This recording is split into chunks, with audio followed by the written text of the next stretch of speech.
Are you ready, son? I'm ready to go.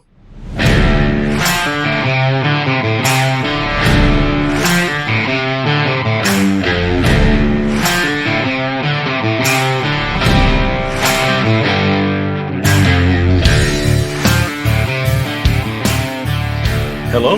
Welcome to Hard Compound, an American take on Formula One. Thank you for joining us today. We are recording this just after the Australian Grand Prix. Melbourne, F1 returns to Australia. It was great to see. A fun race, a lot of action, much of it not during the race itself. Son, can I get your three-word take on the Australian Grand Prix?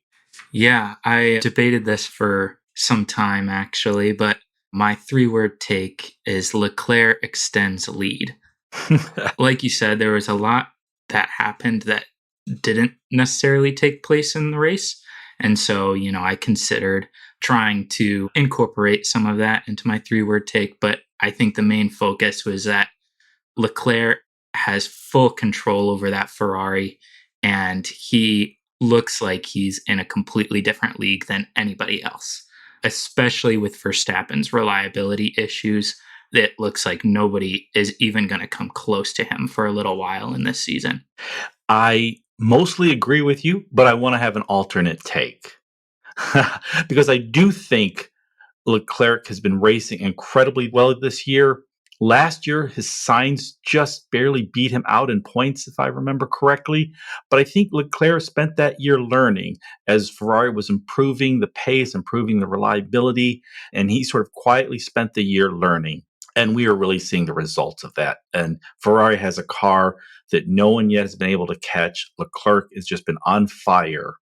But my alternate view is it's still anybody's race. It's still anybody's race for the constructors and the driver championship.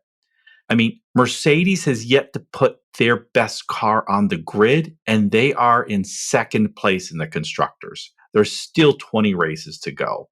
Max has had DNF in two of the three races. He's in sixth, I believe, but he's still within striking distance. So Ferrari's 21st century history is great pace and no reliability. So will they maintain the reliability that we've seen so far? I do think so. But I still think it's anybody's race, even though I agree with you that Leclerc has just been driving lights out and looks like, I mean, if this were to keep up, shockingly, no one would be near him by the end of the season. Yeah, for sure. I would definitely agree with you. Over the last 7, 8 years, we've seen Mercedes be very dominant, but they always come on stronger as the season goes on. So even though they don't look great, they're keeping themselves in it right now. And, as we've seen, they do really well in the second half of the season. So definitely don't count them out. Yeah, I don't think we can count them out because, like I said, after three races, they're in second place. They've been in first place essentially for nearly the past 10 years, sort of an almost unbroken streak. I mean, there's a bit last year, there's 2018, but for the most part, they've led the constructors start to finish for nearly the past 10 years. They're just in second place now, and that's with a car that everyone knows isn't their best car, and they're going to keep improving. So you can't count Mercedes out. I also don't think we can yet count out Red Bull. To win the championship last year, the drivers' championship, Max Verstappen won. They just sort of were relentless in their focus, and they put all their focus on Max and all their focus on last year's car, and it paid off. So they're having some reliability issues. I mean, these shocking DNFs, but they're still in the mix. There's still 20 races to go.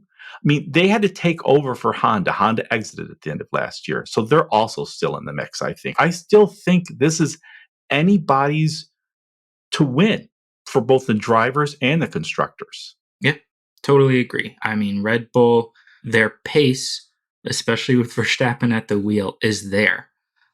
He's had two unfortunate DNFs. Perez had one in Bahrain, but they look like the only drivers that can get anywhere near Leclerc at the moment. So, if they actually finish races, I think they can definitely put some pressure on Leclerc and Ferrari. Yes. And before I forget my three-word take, the most handsome. I have it on good authority that the Australia Grand Prix podium was the most handsome ever, with Sergio, Charles, and George Russell all up there. Now, I did want to touch on a few things. So that sort of encompass the whole race weekend. So, for example, last week's race, we said, and it was not with joy, but we said it might be time for Sebastian Vettel to retire. That car he's with in Aston looks terrible. He does not look like he's enjoying this. I'm not sure what to say about Vettel. Do you have any thoughts on what's going on with him? Vettel looks like he isn't necessarily interested in the sport anymore, but he likes to get involved in different things and he gets a lot of exposure by being in the sport. And that's all well and good, but at the end of the day, if you're not performing, then what really is the point of you being a driver on the F1 grid?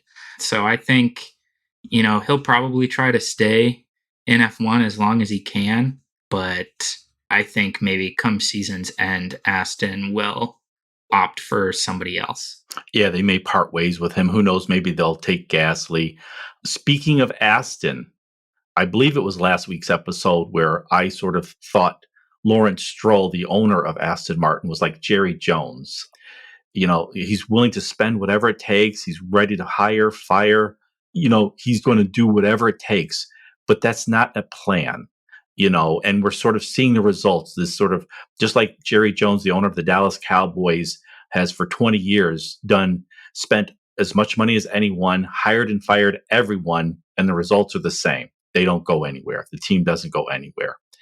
Stroh keeps talking of a 5-year plan. I'm now not certain that they're going to be anywhere near reaching championships or fighting for championships in 5 years. I liken him more now, I think, to, say, NFL's the Washington team. The rich owner, Dan Snyder, he loves the spotlight. He loves making that NFL money, but it's sort of become a futile exercise. And I'm sort of losing faith in Lawrence Stroll already as an owner of the Aston Martin team. Yeah, I think the issue with him is he has a son that he wants to keep driving for them, who's consistently costing them extra money. And I don't know, it just seems like you can hire and fire anybody, but if you're putting out a driver that can't drive in F1, then there's really no point to all of the other stuff that you're doing. So, yeah, Lance Stroll has shown flashes of talent periodically. This weekend, he did not in qualifying, not in the race. He's been in F1 now several years.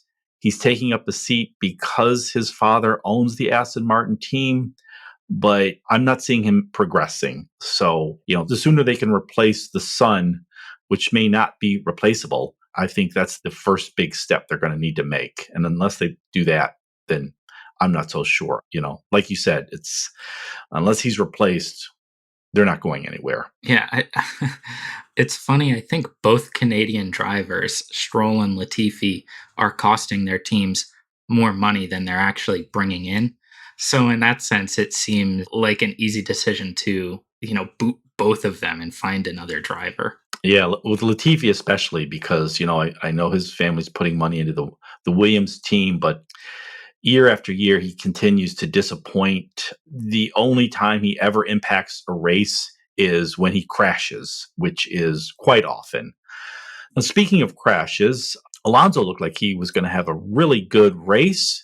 He got into Q3. He made the top 10. He, looked like he was having a great lap, possibly competing for the pole.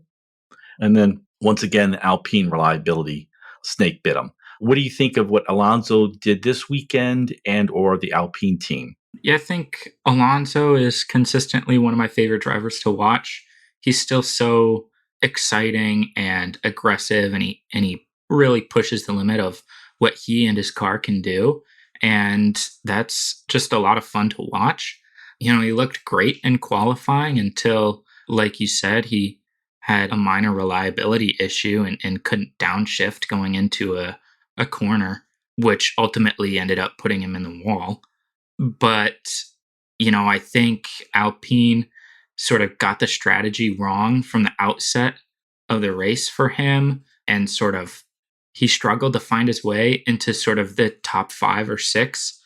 And then once he got there, his tires were too old and he started falling back, and he had to change tires at some point, and then ended up outside the top 10, and never really found pace after that. So, kind of an unfortunate race day for him. He looked really good, throughout the weekend up until pretty much that qualifying incident. And then after that, everything snowballed. And, I think the same can be said for Sainz. He looked great throughout the weekend up until he had that issue in qualifying where he just went off. And after that, he pretty much struggled for the rest of the weekend. And what, he crashed out in lap 2 or something like that in the race. Yeah, So, yeah.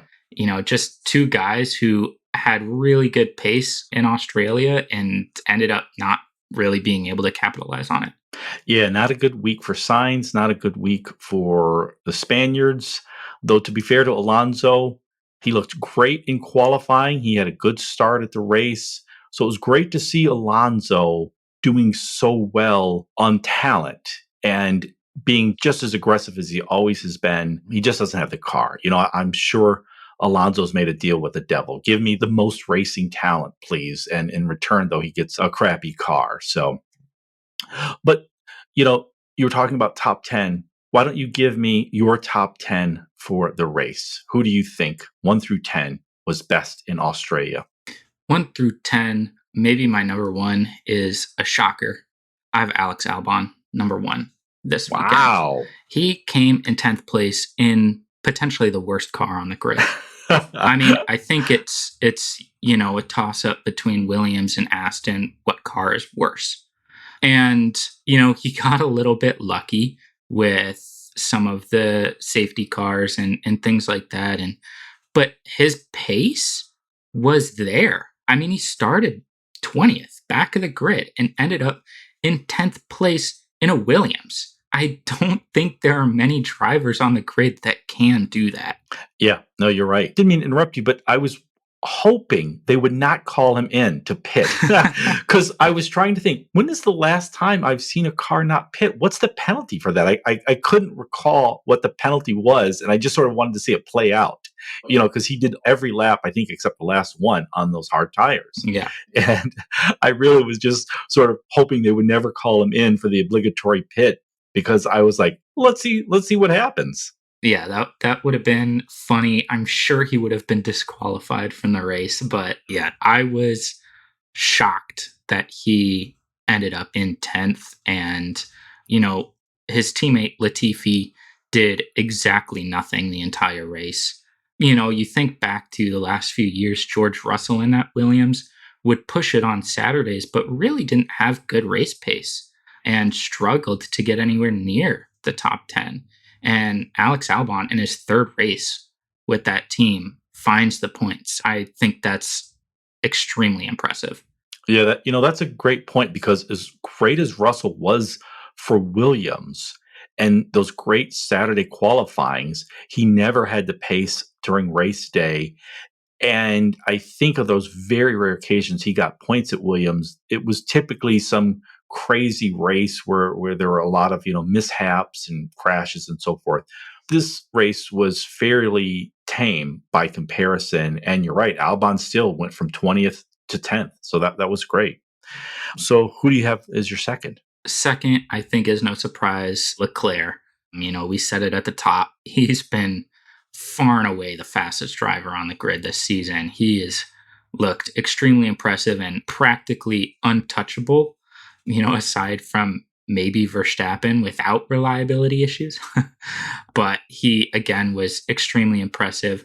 The only reason anybody ever got close to him was because of a safety car.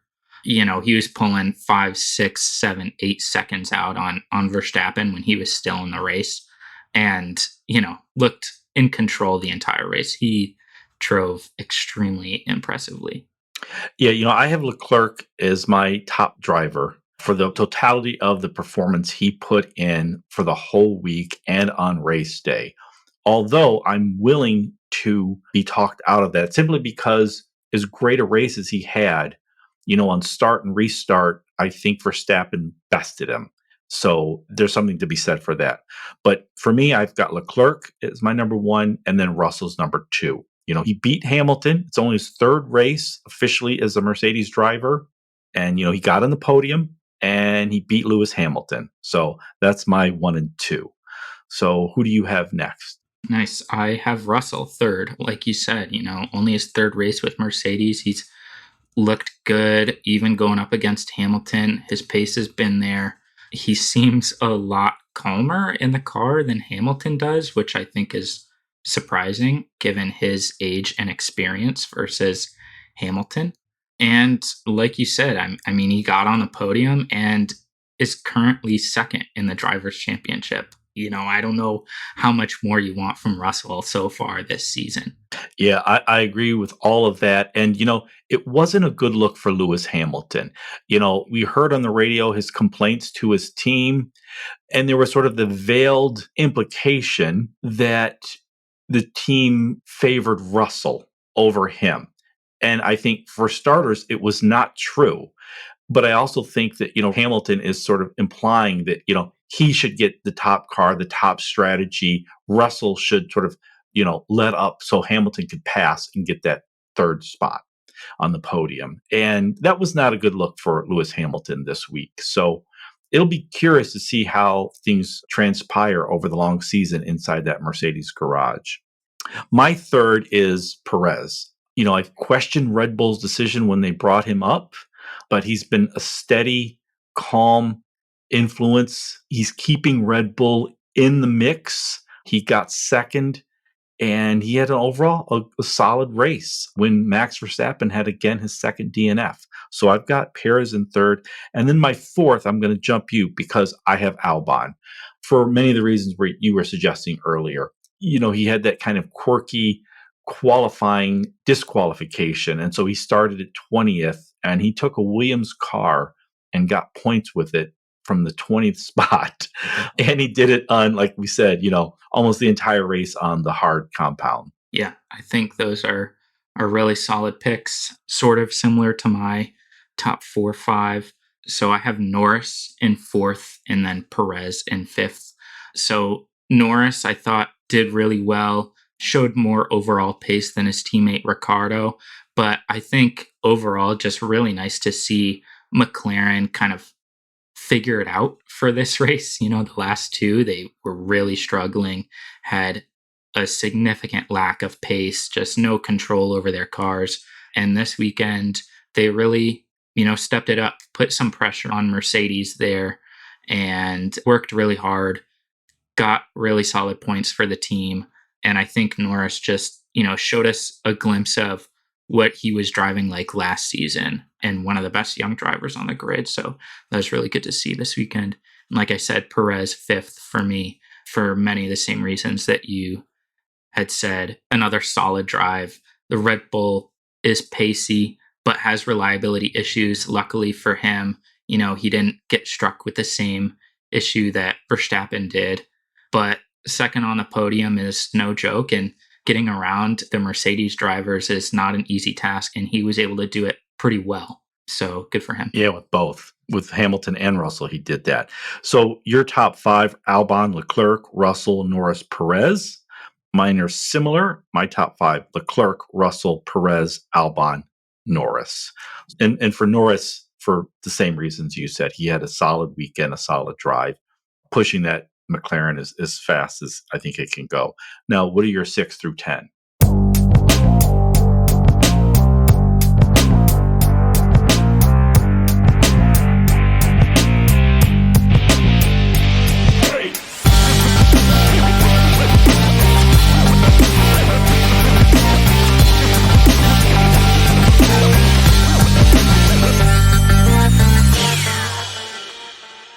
Six, I have Ricciardo.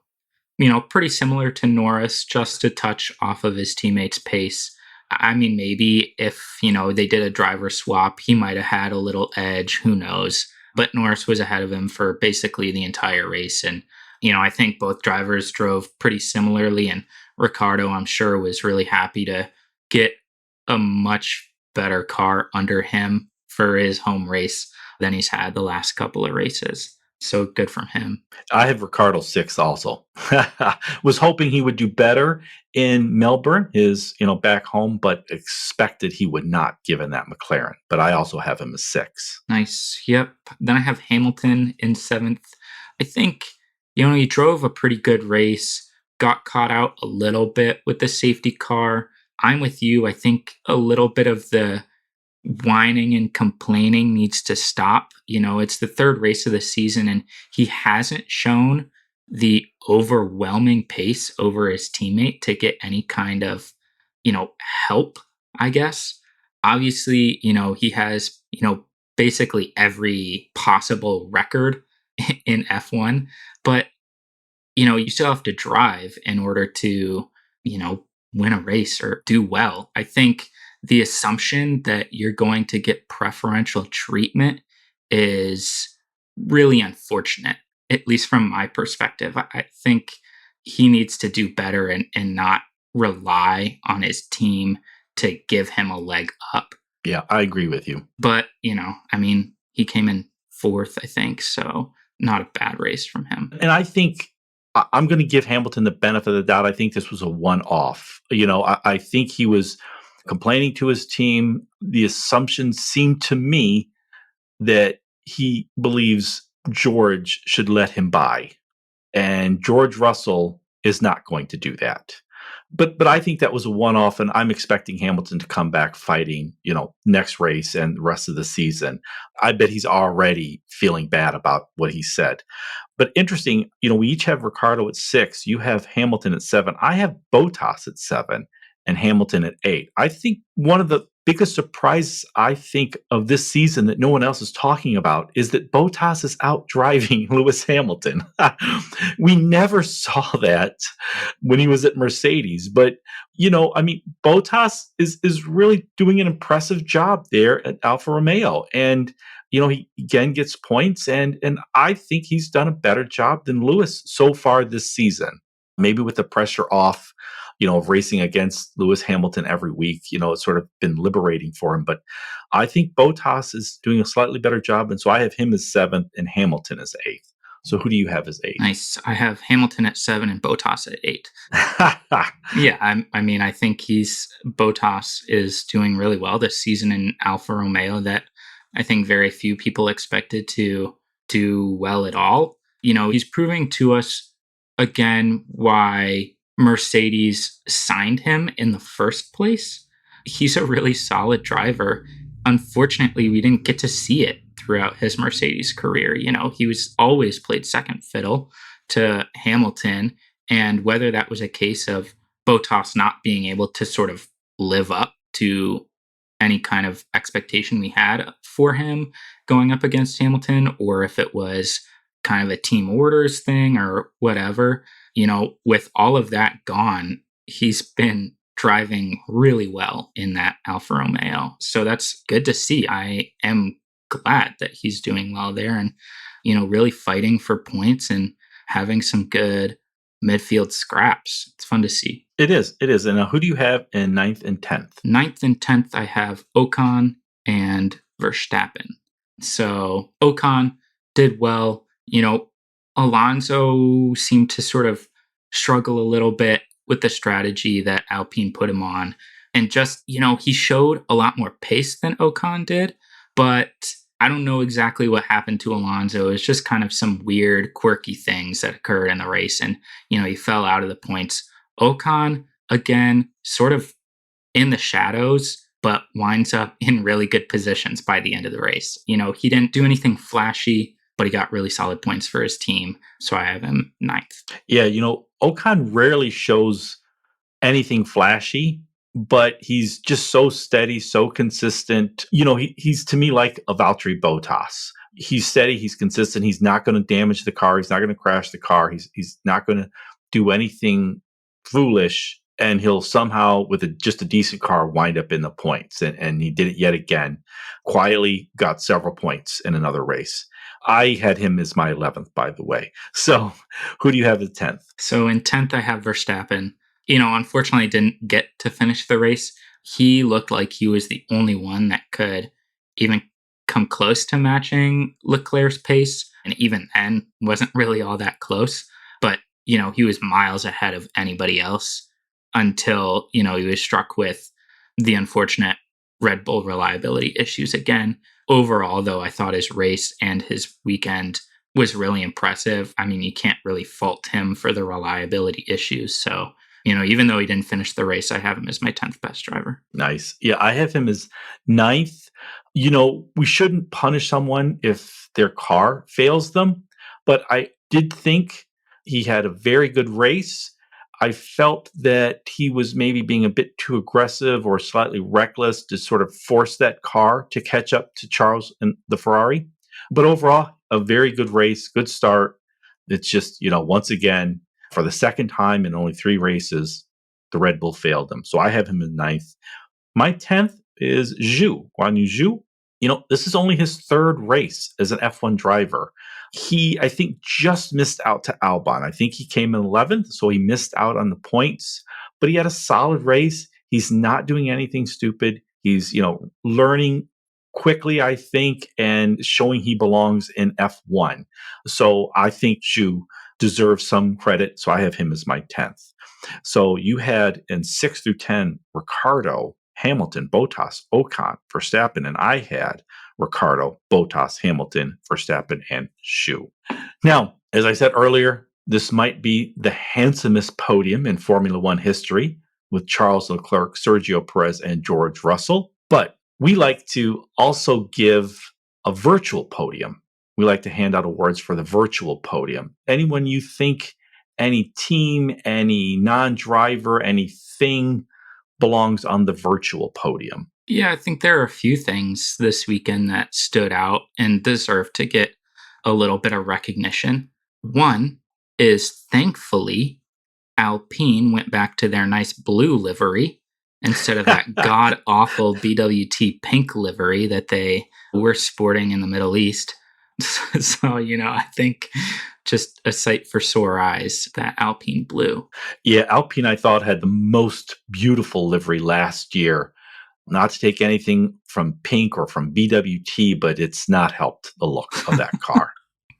Yeah, agreed. I think we saw a little bit of praise for them, but Aston Martin's mechanics, I thought this weekend were pretty exceptional. Both drivers decided to give them the hardest job in the world. I mean, both of them were just screwing up the cars royally throughout the weekend, and somehow the mechanics were able to get both cars out for basically every session. I think that's unbelievable, the job that they did. Yeah, we used to see that every race last year with Haas, in which I think Gunther Steiner, the team principal, sort of thrives on that, on chaos and destruction. And now we're sort of seeing that at Aston. But yeah, you're right. Good job by the Aston crew to get those cars out there on the grid, because Vettel and Stroll were doing everything they could to make that not happen. Yeah. For me, my virtual podium, I'll award 2. One is to Australia. F1 is back. Australia was the first to cancel an F1 race due to COVID. And it's been, 2 years now? And it was despite the sun in their eyes for a bit of the race, it looked like a beautiful day, beautiful setting. They had a record 420,000 show up for the weekend, I believe, which is just amazing. 3 DRS zones on that track. Melbourne looked great. So I'm going to give a virtual podium to Australia, which makes that podium awfully crowded. And then the second is a quirky one. I don't know if anyone else saw it or remembered it, but I happened to be watching practice and a piece of a car fell off onto the track. It may have been from Aston Martin, and a dude ran out to clear it. And he got it and he started running back and he kept on running, and then he stumbled on camera. And it was just glorious to watch him, hustling to get off the track and get back in, and seeing him just tumble. I loved watching that. So that dude, he belongs on the virtual podium. Yes, I recall seeing that and laughing, but Also, I mean, you got to respect the hustle. He was chugging out there It to get was. that off the track. So well done to him. Well done. I got to find out who that is. That was great to see.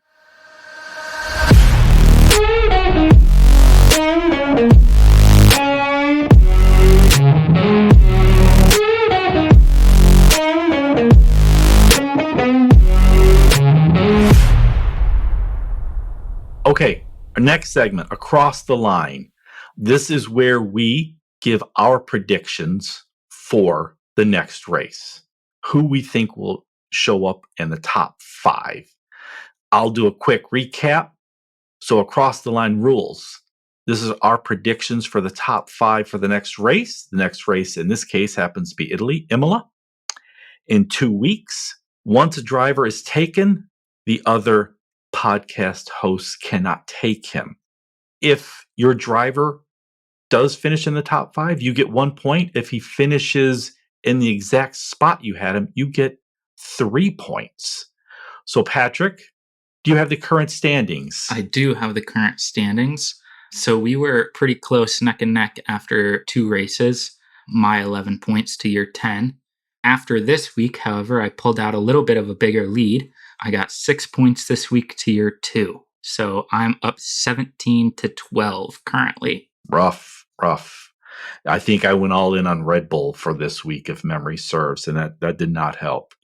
Okay, well, who goes first this week? That's a good question. I think that I go first this week. All right. So, I think I'm going to go with the obvious choice here, the man who has been so dominant so far and driving for that Ferrari team in Italy. I'm taking Charles Leclerc, P1. Oh, that's an easy pick. Back in Italy in the Ferrari, that's a good pick. I think last year, I believe, without having the best car, Leclerc and Sainz came in fourth and fifth. The Ferrari has proven to be quite good this year, so I'm going to choose Sainz in the number 1 spot. I get to choose number 2. I think Red Bull will figure out this latest issue, and I'm going to go with Max Verstappen. Dang, 2 solid picks. All right. So who's you have for 2 and 3? I got 2 and 3 here. I am going to say, who comes in second?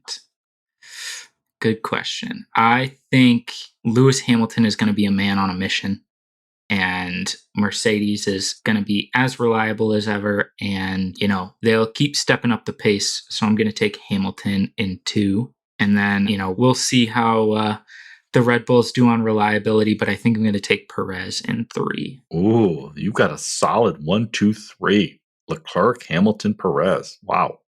So for my 3rd and 4th, let's see. I have Sainz first, then Verstappen. Then I'll go with Russell. There's clearly a Ferrari Red Bull theme we've got going here. My 4th pick, we're going to swap McLaren from this week. It was Norris Ricciardo. I'm going to go with Ricciardo in 4th. He seems to like Italy, so I'm going to think he's going to take the 4th spot. Who do you have in 4th and 5th? Nice. That was a good pick. I was going to take Norris in 4th then. And then, we'll see. I think that he's going to have some fun next weekend after a relatively disappointing weekend this weekend. I'm going to take Alonso in 5th. Nice. That would be great to see. My 5th pick, I usually like to do a wild card. This year, I don't think it's so wild. I'm going to go with Kevin Magnussen on the Haas team. Nice. That would be exciting. Who, unlike Sebastian Vettel, seems to be having a great time back in F1. Okay, our next segment, crazy predictions.